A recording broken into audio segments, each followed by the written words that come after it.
नमस्कार दोस्तों, कैसे हो आप लोग। आज हम इस वीडियो में ज्योमेट्री चैप्टर से कंसेप्ट का रिवीजन कर रहे हैं। या कंसेप्ट की प्लेलिस्ट में मैं डाल रहा हूँ सारे कंसेप्ट ज्योमेट्री चैप्टर के। तो आगे देखो भाई, लास्ट वीडियो में हमने क्या किया था, सर्कम रेडियस और सर्कम सेंटर के बारे में जाना था। आज है भाई सेंट्रोइड। सर्कल के 5 जो सेंटर पॉइंट है उनके बारे में हम जान रहे हैं। वैसे तो बहुत सारे होते हैं, लेकिन जो अपना सिलेबस है CGL के सिलेबस के हिसाब से हम 5 ही पढ़ेंगे। तो सेंट्रोइड ट्रैंगल की 3 मीडियन होती हैं। जिस पॉइंट पे ट्रैंगल की तीनों मीडियन एक काटती हैं, जिस पॉइंट पे, उस पॉइंट को बोलते हैं सेंट्रोइड। सीधी सी बात है। ये ट्रायंगल ABC है, ये मीडियन है भाई हमारी, ये तीनों मीडियन है, ये भी मीडियन, ये भी मीडियन। ये जिस पॉइंट पे काटती हैं उस पॉइंट को क्या बोलते हैं भाई, जी बोले तो सेंट्रोइड। ये बात आपने ध्यान रखनी है। BECF और AD ये भैया हमारी क्या है, मीडियन है। और मीडियन है तो भैया जिस पॉइंट पे ये काटती हैं तो मीडियन का जो रेशो होगा वो क्या होगा, AG और GD का रेशो होता है 2:1। 2:1 हमारा BG और GE का, और जो CG है ये हो जाएगा 2 और ये 1। ठीक है, तो CG और GF का जो रेशो है ना, CG और GF का ये 2:1, BG और GE का रेशो हो जाएगा 2:1।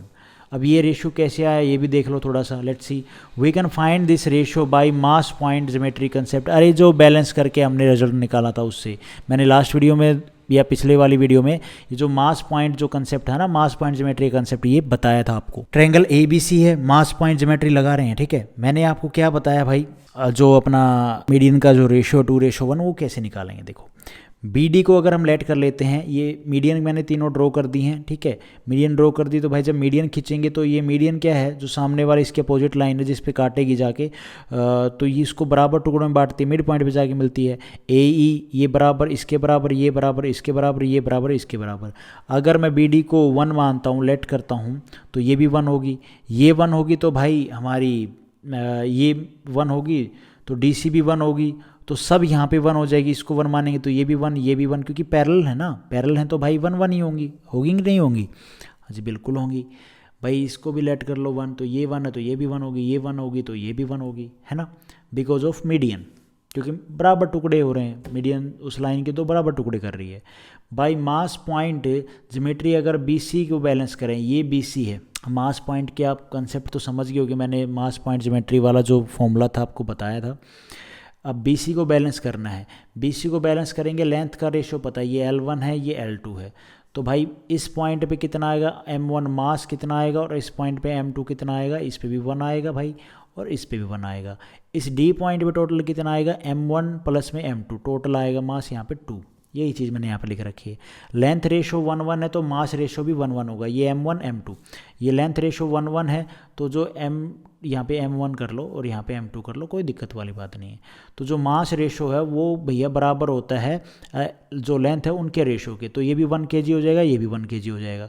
इस पॉइंट पे ये टोटल जब सेंटर पॉइंट पे कितना लगेगा भाई, सेंटर पॉइंट पे लगेगा 2 kg होगा कि नहीं होगा। अरे मास पॉइंट ज्योमेट्री से होगा कि नहीं होगा ये पॉइंट टोटल, क्योंकि एक झूले की तरह समझोगे तो और भी अच्छा लगेगा। जो बच्चों का झूला होता है देखोगे, अगर वो झूला हवा में है, बच्चे बैठे हुए हैं, तो टोटल जो वेट होता है वो इस नोच पे आ रहा होता है, राइट, क्योंकि वो तो हवा में है, सारा वेट यहाँ पे होता है। तो यहाँ पे 1 kg, यहाँ पे 1 kg है, तो इस पॉइंट पे कितना लग रहा होगा सारा, क्योंकि ये हवा में है तो सारा वजन तो यही कैरी कर रहा है, तो टोटल हो गया 2 kg। यही चीज़ मैंने यहाँ पे लिखी है।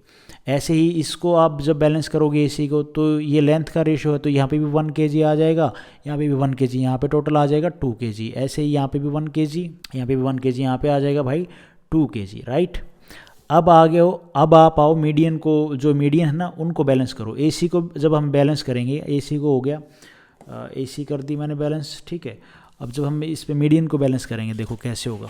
ये जो फिगर है मैंने बना ही रखा है यहाँ पे, ये हमने बैलेंस कर लिए है। 2 kg आ गया, 2 kg आ गया, 2 kg आ गया, 1 kg 1 kg, ठीक है।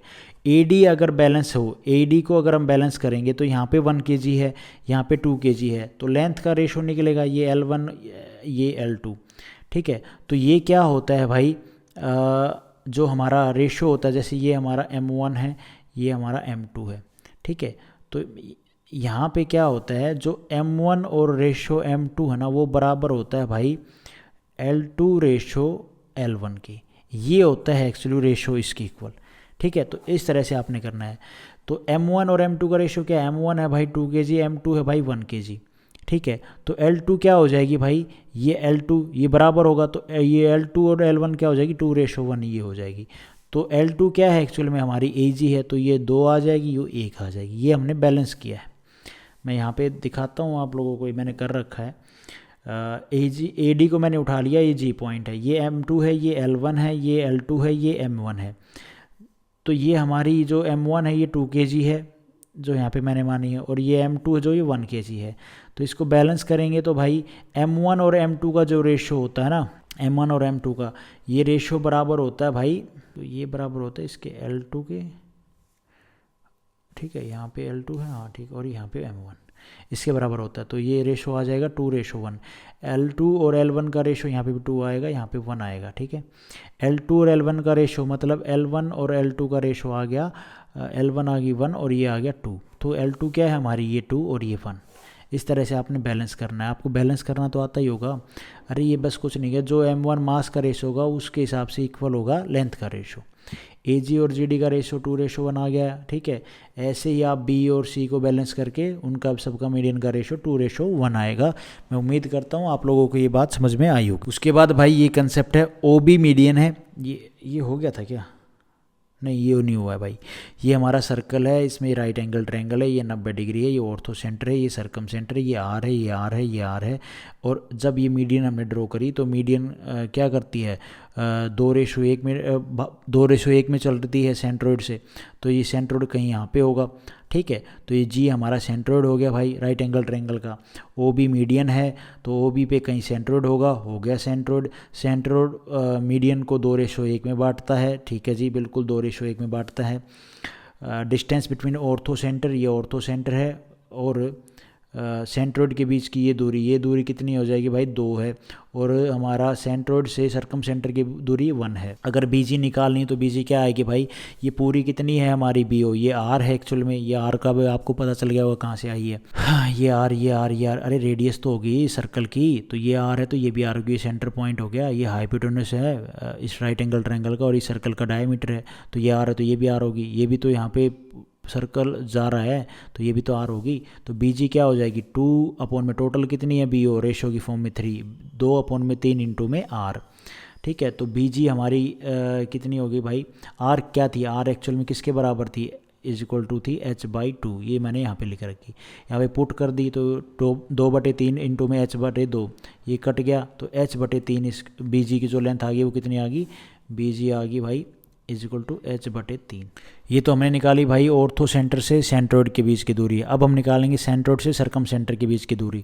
तो GO कितनी हो जाएगी, 1/3R, समझ रहे हो, 1 और पूरी कितनी थी रेशो की फॉर्म में 3, और R क्या है h/2, तो काटोगे तो GO कितनी आ जाएगी भाई, सेंट्रोइड और सरकम सेंटर के बीच की दूरी का सीधा फॉर्मूला क्या होगा, h/6, ठीक है।